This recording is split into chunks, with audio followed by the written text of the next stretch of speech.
আসসালামু আলাইকুম। আমন্ত্রণ জানাচ্ছি আজকের বিশ্ব সংবাদের শুরুতেই শিরোনাম, পরে বিস্তারিত। জানিয়ে দিব আমাদের হাতে থাকা আপডেট সংবাদ। শুরুতেই সংবাদ শিরোনাম, এরপর থাকবে বিস্তারিত। 1989 সালের 15 আগস্ট কি ঘটেছিল জাহাঙ্গীরনগর বিশ্ববিদ্যালয়ে? প্রায় 35 বছর পর জাহাঙ্গীরনগর বিশ্ববিদ্যালয়ে প্রকাশ্যে আসে ইসলামী ছাত্র শিবির। গত 29 অক্টোবর এক প্রেস রিলিজের মাধ্যমে 3 নেতার প্রকাশ্যে আসার পর পক্ষে বিপক্ষে চলছে না আলোচনা। প্রতিক্রিয়া দেখিয়েছে বামধারা ছাত্র সংগঠনগুলো। তারা ওই রাতেই ক্যাম্পাসে মিছিল বের করে। জানা যায় 1989 সালে জাহাঙ্গীরনগর বিশ্ববিদ্যালয় শাখা ছাত্রদল নেতা হাবিবুর রহমান কবিরকে মৃত্যুর ঘটনায় অভিযুক্ত করা হয় ছাত্র শিবিরকে। সে সময় থেকে ক্যাম্পাসে শিবিরের রাজনীতি নিষিদ্ধ বলে জানতেন সাধারণ শিক্ষার্থীরা। তবে সম্প্রতি জানা যায় আইনগতভাবে দাবিতে শিবিরের রাজনীতি নিষিদ্ধ নয়। সে সময় সর্বদলীয় ছাত্র ঐক্যের নামে কয়েকটি সংগঠন মিলে শিবিরকে নিষিদ্ধের ঘোষণা দেয়। এরপর থেকে ক্যাম্পাসে আর প্রকাশ্যে কার্যক্রম চালায়নি শিবির। তবে আত্মপ্রকাশের পর এক চাঞ্চল্যকর তথ্য প্রকাশ করেছেন বিশ্ববিদ্যালয়ের সাবেক ছাত্র সিরাজুল ইসলাম। নিজেকে 1989 সালে কবিরের মৃত্যুর ঘটনার একজন প্রত্যক্ষদর্শী বলে দাবি করেছেন তিনি। এছাড়া সে সময় শিবিরকে উদ্দেশ্য প্রণোদিতভাবে অভিযুক্ত করা হয়েছে দাবি করে সাম্প্রতিক সামাজিক যোগাযোগ মাধ্যম ফেসবুক পোস্টটি হুবহু নিচে তুলে ধরা হলো। 1989 এর 15 আগস্ট ও তারপরে জাহাঙ্গীরনগর বিশ্ববিদ্যালয়ে কী ঘটেছিল?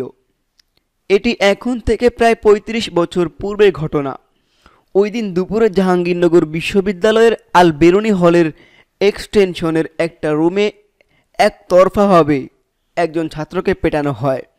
রাতে আবার পরিকল্পিতভাবে একটি ছাত্র সংগঠনকে ক্যাম্পাস থেকে উৎখাতের নিমিত্তে চালানো হয় হামলা। প্রতিরোধ লেগে যায় ছাত্র সংঘর্ষ, আহত হন অনেকে। পরের দিন পত্রিকায় খবর আসে একজনের মৃত্যু। কিন্তু সত্যিকার মৃত্যুর ঘটনা ঘটে সংঘর্ষের আরও কয়েকদিন পর ঢাকা মেডিকেল কলেজে। ঘটনাটা হলো ইসলামী ছাত্র শিবির ও জাতীয়তাবাদী ছাত্রদল সংঘর্ষের। কুমিল্লায় এক ছাত্র সংঘর্ষে ঘটনা ঘটলে একজন ছাত্র নিহত হয়। এরই প্রেক্ষিতে ছাত্রদল ঢাকা আলিয়া ও অন্যান্য জায়গায় তাণ্ডব চালায় ও কিছু হত্যাকাণ্ড ঘটায়। 15 আগস্ট 1989 আমাদের প্রথম বর্ষ ফাইনালের আগে সর্বশেষ ক্লাস শেষ করে সালাম বরকত হলে আমরা কামরায় ফিরে আসছিলাম। পথে খবর পেলাম আমাদের ব্যাচমেট ভূগোলের ছাত্র ও শিবিরের সাথী নাদিরকে আল বেরুনি হলের এক্সটেনশনে তাদের কামরায় ঢুকে লোহার রড দিয়ে পিটিয়েছেন ছাত্রদলের কিছু নেতা। এরা নাদিরের পূর্ব পরিচিত এবং বন্ধু। নিজের পরীক্ষার পড়া তৈরি নিয়ে ব্যস্ত নাদির এর রুমে এরা আসতে চাইলে তিনি তাদের সাদরেই ভেতরে নিয়ে যান, কিন্তু ভেতরে গিয়েই তারা তাকে পিটিয়ে আহত করে। বিশ্ববিদ্যালয় কর্তৃপক্ষ ঘটনায় হস্তক্ষেপ করে দুটি সংগঠনের নেতৃবৃন্দকে বসিয়ে মিটমাট করে দিলেন। ছাত্রদলের নেতারা ঘটনার জন্য দুঃখ প্রকাশ করে এর পুনরাবৃত্তি না করার ওয়াদা করলে ব্যাপারটা শেষ হয়ে যায়। প্রকৃতপক্ষে ঘটনা ওখানেই শেষ হয়ে যায়নি। ছাত্রদল ঠিকই পরিকল্পনা করে রাতের বেলা শিবিরের উৎখাতের। ওই রাতেই আবার হামলা করা হয় নাদির রুমে আল বেরুনি হলের এক্সটেনশনে। দিনের আহত নাদিরকে আবারও পেটানো হয়। এই রুম থেকে পালিয়ে পেছনের দেয়াল টপকিয়ে বেশ কয়েকজনকে লাঠিসোঁটা দিয়ে এগিয়ে আসতে হয়। তারা আক্রমণ করে বসে শিবিরের কিছু ছেলেদের। সেখানে দুপক্ষের মধ্যে হালকা সংঘর্ষ হলে কবির আহত হয় এবং অন্যরা পালিয়ে যায়। পরে আরও সংঘর্ষ ঘটলে সালাম বরকত ও কামাল উদ্দিন হলের মাঝে রাস্তায় আহত হয়ে পড়ে থাকেন শিবিরের সদস্য ও রসায়ন 3য় বর্ষের ছাত্র তৌহিদ হোসেন ভাই এবং আমি আরও একজন। ধরাধরি করে তাকে বিশ্ববিদ্যালয়ের ক্লিনিকে নিয়ে গেলাম। একজন মারাত্মক আহত মানুষ যে কত ভারী হয় তখন তা বুঝতে পেরেছিলাম। ডাক্তাররা যখন তৌহিদ ভাইয়ের চিকিৎসা করছিলেন তখন আমি দেখলাম কবিরকে তার কয়েকজন বন্ধুসহ নিজে হেঁটে এসে ক্লিনিকে ঢুকতে। তাই কোনোভাবেই মারাত্মক আহত দেখছিলাম না। এমনকি তার শরীরে মূলত কোনো আঘাতের চিহ্নও ছিল না। সে মাথায় বাড়ি খেয়েছিল। পরে দেখলাম মাথায় একদিকে সামান্য ফোলা। ডাক্তাররা তৌহিদ ভাইকে প্রাথমিক চিকিৎসা দিচ্ছিলেন আর আমি তাদের সহায়তা করছিলাম। এমন সময় দেখলাম বামপন্থী কিছু লোক ছেলে একজন মারাত্মক আহত ছাত্রকে ক্লিনিকে নিয়ে আসতে। তাকে মূলত মৃতই মনে হচ্ছিল। চেহারা এত বেশি বিকৃত হয়ে গিয়েছিল যে তাকে চেনা যাচ্ছিল না। আমি তাড়াতাড়ি তৌহিদ ভাইকে ক্লিনিকের মুখোমুখি একটা নিলিবিলি কক্ষে রেখে গেলাম ডাক্তারদের সহায়তায়, যাতে তিনি জিজ্ঞাসার শিকার না হয়। এরপর আস্তে আস্তে বেরিয়ে এসে দেখতে লাগলাম নতুন আহত ছাত্রটিকে। ভালো করে তাকিয়ে দেখি তিনি বিশ্ববিদ্যালয়ের শাখা শিবির সভাপতি মুমতাজ ভাই। অসংখ্য ছুরিঘাতে তার চেহারা বিকৃত হয়ে ফুলে গেছে। তার থুতনি নিচে গলার দিকে হালকা দড়ি দেখে তাকে চিনতে পারলাম আমি। তার থুতনির নিচে গলার দিকে হালকা দাড়ি দেখে তাকে চিনতে পারলাম আমি। তাড়াতাড়ি করে আমি ডাক্তারকে ডেকে নিয়ে আসলাম। একজন তাকে আইভি ফ্লুইড লাগিয়ে দিয়ে আরেকজন আহত স্থানগুলো সেলাই করতে লেগে গেলেন। তিনি তখনও বেহুশ। এ অবস্থায় আসলো ছাত্রদলের এক দল। এদের একজন হচ্ছে রনি। সে এসেই ডাক্তারের সেলাইরত অবস্থাতেই প্রচণ্ড জোরে একটা ঘুষি বসিয়ে দিলেন মুমতাজ ভাইয়ের পেটে। এত প্রচণ্ড জোরে ঘুষি মারা হয়েছিল যে তার বেহুশ কেটে গিয়ে তার পাগুলো সোজা হয়ে উপরে উঠে এসেছিল। আমি এদের এই বর্বরতা থম্ব হয়ে গেছিলাম। এদিকে আল্লাহ তার বান্দাদের পক্ষে প্রতিশোধ গ্রহণ করেন। পরবর্তী সময়ে ছাত্রদলের অভ্যন্তরীণ কোন্দলের জের ধরে এই রনির হত্যাকে চ্যাপ্টা করে শুয়ে তার দলের আরেক গন্ডা গুলি করেছিল কাঁটা বন্দুক দিয়ে। ফলে তার আঙ্গুলগুলো সোজা হয়ে ছড়িয়ে যায় আর সে মুঠিবদ্ধ করতে পারত না। সেখানে ছাত্রদলের ছেলেরা আমাকেও আক্রমণ করে। মুখে একটা প্রচণ্ড ঘুষি খেলে নিচের ঠোঁটটা ফেটে যায়।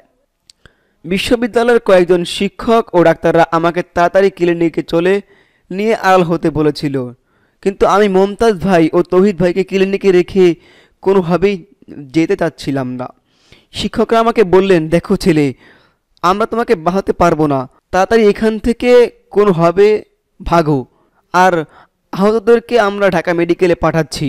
শেষ পর্যন্ত মুমতাজ ভাই ও তৌহিদ ভাইকে ঢাকাগামী অ্যাম্বুলেন্সে তুলে দিয়ে আমি আলবেরনি হলের পেছনে খেলার মাঠ দিয়ে পশ্চিমের দিকে গ্রামের দিকে রওনা হয়ে গিয়েছিলাম। ওইদিকে ছিল আমার রুমমেট মতির বাড়ি। তাদের বাড়িতে গিয়ে উঠলাম। আহতদেরকে বিশ্ববিদ্যালয়ের অ্যাম্বুলেন্সে করে ঢাকা মেডিকেলে পাঠানো হয়। ঢাকা মেডিকেলেই ছাত্রদল আরেকবার হামলা চালায় আহতদের ওপর। নিজেদের দল নাকি শিবির বুঝতে না পেরে কবিরকেও তারা মারধর করে। এতে কবিরের মাথায় আঘাত আরও বড় হয়ে যায়। পরের দিন পত্রিকায় খবর বের হয় জাহাঙ্গীরনগরের ছাত্র সংঘর্ষে এবং শিবির সভাপতি মুমতাজ ভাই নিহত হওয়ার। অন্যদিকে কয়েকদিন ধরে কবির মাথায় ফোলা না কমলে ডাক্তাররা অপারেশনের সিদ্ধান্ত নেন। অপারেশন করতে গিয়েই কবিরের ব্রেনে ইনফেকশন হয়ে যায়। হলে কয়েকদিন পর সে মারা যায়। কবিরের ব্রেন ইনফেকশন নিহত হওয়ার বিষয়টি তার বোন, যিনি নার্স ছিলেন, তিনি নিশ্চিত করেছেন। ওইদিকে মুমূর্ষ মুমতাজ ভাই বেঁচে যান এবং বেশ কিছুদিন হাসপাতালে কাটিয়ে সুস্থ হয়ে ওঠেন পুরোপুরি। ঘটনার পরে কর্তৃপক্ষ বিশ্ববিদ্যালয় বন্ধ করে দেন। ক্যাম্পাসে পুলিশ আসে। এরপর ছাত্রদল আমাদের 20 জন ভাইয়ের তালিকা করে তাদেরকে ক্যাম্পাসে অবাঞ্ছিত ঘোষণা করে এবং ছাত্রদলের সাথে অন্যরাও এতে যোগ দেয়। এই 20 জনের বাইরে আরও 4 জন কোনো না কোনোভাবে আর ক্যাম্পাসে যেতে পারেনি। শেষোক্ত 4 জনের মধ্যে ছিলেন ডক্টর সালমান আল আজাইমি। তিনি আমাদের ব্যাচমেট ছিলেন এবং ইংরেজি বিভাগের ছাত্র ছিলেন।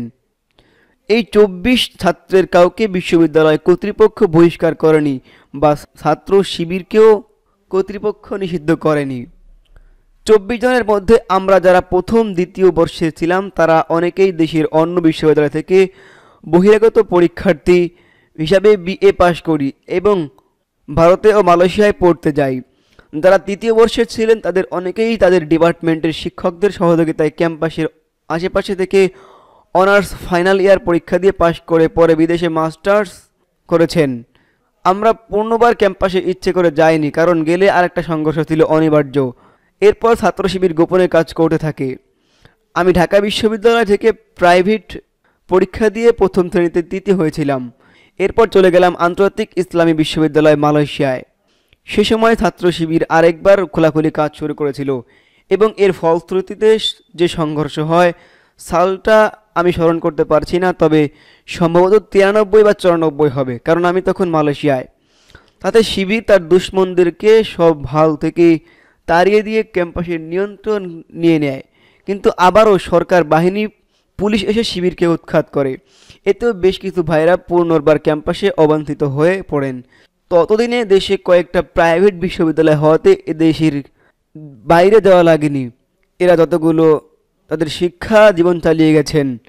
তারপর এতগুলো বছর জাহাঙ্গীরনগর মুসলিম বিশ্ববিদ্যালয় শিবির গোপনে কাজ করেছে। শিবির কখনো সেখানে নিষিদ্ধ ছিল না, কিন্তু ওপেনলি কাজ করতে গেলে সংঘর্ষে জড়াতে হতো। সংঘর্ষ হলে শিবির ময়দানে টিকে যেত, কিন্তু পরে এসে সরকারি বাহিনী আবার তাদের উৎখাত করত, ফলে শিবির গোপনে কাজ করেছে। এখন যেহেতু সরকারি দমন নিপীড়নের আপাতত কোনো ভয় নেই, তাই ওপেনলি কাজ করতেও সমস্যা নেই।